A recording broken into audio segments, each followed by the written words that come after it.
I'm writing this from a hotel as a warning to anyone that might be making a cross-country trip. We're driving from Seattle to Wisconsin, and last night we were in the middle of nowhere. The fact that Kimmy and I both have a lack of any proper sleep schedule meant that we decided to forego a motel and just drive through the night. We were taken off the freeway due to a detour and ended up on State Road 200, a long, straight road with high hills and mountains on either side.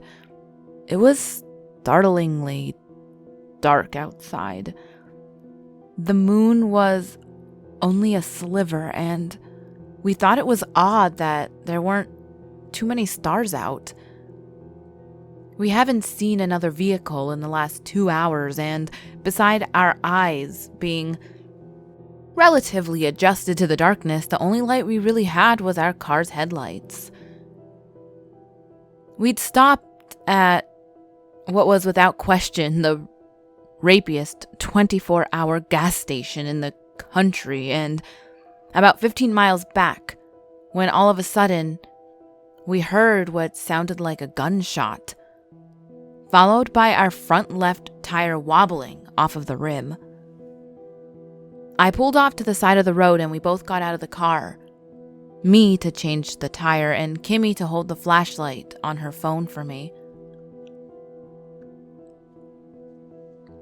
Out of habit, I turned the car off when we exited, and given that we were in the middle of nowhere, the only sounds that were surrounding us were cicadas and the trees swaying from the occasional gust of wind. That being the case, the sound of rustling coming from the hills that began a short distance to our left was quite apparent. Kimmy and I both looked across the street behind us, but the darkness only allowed us to see so far. We weren't really afraid of anything paranormal or anything like that. Our worry stemmed from the prospect of animals. I went back to getting the tire off, but a few moments later, we heard it again. It sounded like it was off a little ways, so we turned back around and continued, picking up the pace a bit. I had just taken the tire off. The bolts were all collected in an empty McDonald's cup from earlier in our trip. I had turned to my side to grab the spare tire when I heard the sounds again. But this time we ignored them completely. And then the brightest light either of us have ever seen flooded the entire area. It was absolutely blinding. We both let out a what the fuck and shielded our eyes, trying to find the source of the illumination.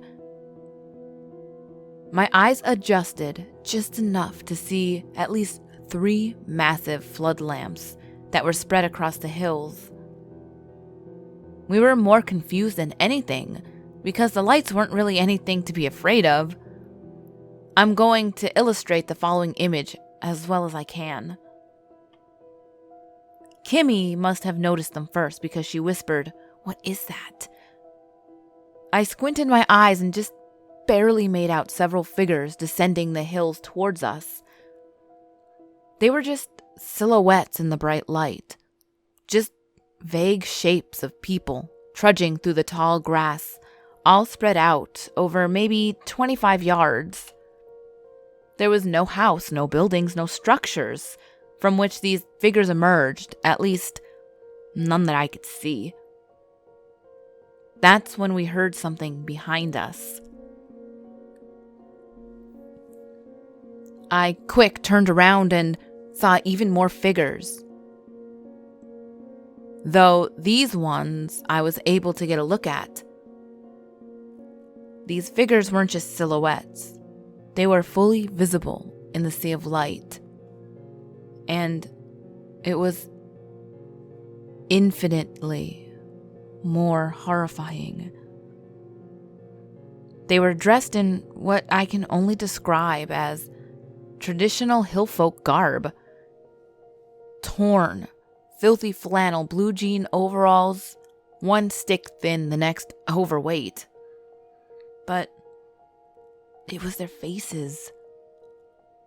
or rather what they had over their faces, that truly made my heart sink into my stomach.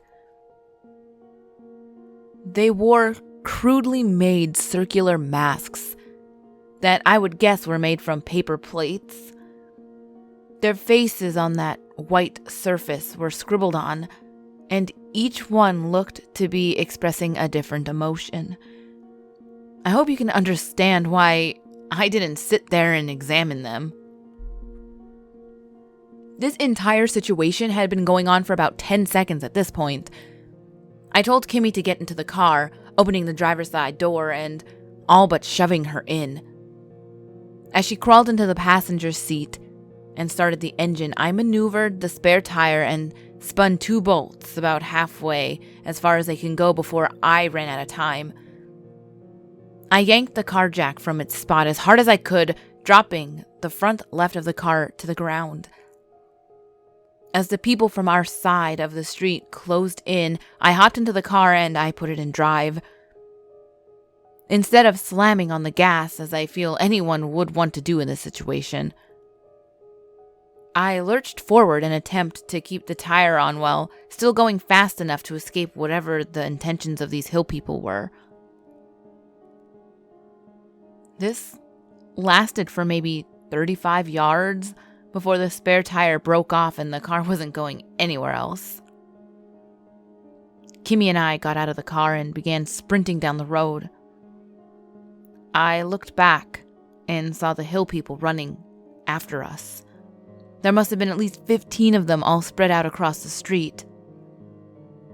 There wasn't really anything on either side of the road, just open land with the occasional tree and some bordering hills. I don't even remember what I was thinking at that moment, but I know that both Kimmy and myself were given a boost of energy when a pair of headlights came into view from atop a hill down the road. I held my phone's flashlight up and pointed it up and down in a sort of rudimentary SOS manner. It then occurred to me that whoever was in the car could have been one of them, but I figured that if that were the case, there was nothing that could be done. So I just continued flashing the light. The hill people yelled behind us. It was all incomprehensible, but it definitely sounded threatening. Then the approaching headlights flipped on their high beams. Kimmy and I started waving our arms wildly, hoping that this person would stop or at the very least not run us over. We had about 20 yards between us and our pursuers when the car slowed to a stop. A man stuck his head out the window as we sprinted to him, yelling to let us in. No doubt seeing the masked rednecks behind us, illuminated by his headlights. We both jumped into his back seat and he made a wide U-turn. Kimmy and I looked behind us, and in the red glow of the taillights, we saw our pursuers stop in the middle of the road, then slowly walk off the road in both directions, melting back into the darkness. The man's name was Matthew, and he absolutely saved our lives. We called the police from the car, but didn't stop driving until we got to the next gas station, which was about an hour from where our tire had blown. It wasn't open, but it gave the police somewhere to meet us. They eventually arrived. We talked to them, told them where everything had happened. And after Kimmy's firm refusal to go back to the scene, they drove us to the nearest town and paid for a motel room for us. We're safe now, and they have an officer parked right outside our room, so I doubt anything else exciting is going to happen. Thus, negating a need for an update. I just wanted to get all of this down for anyone as a warning. Avoid State Road 200 through Montana at all costs. I hope you ghouls enjoyed this kind of short story. The ones with people always scare me way more than the paranormal ones. I'm sure this could very possibly happen. You know what I mean? There has to be some like crazy people like in the middle of the freaking woods living off the grid, you know, waiting for some poor soul to have a car breakdown and just go after them. Like, I'm sure it can happen. And that stuff, ooh, that scares me. I hate it. I hate people. That's why I work with dogs, because I don't like people.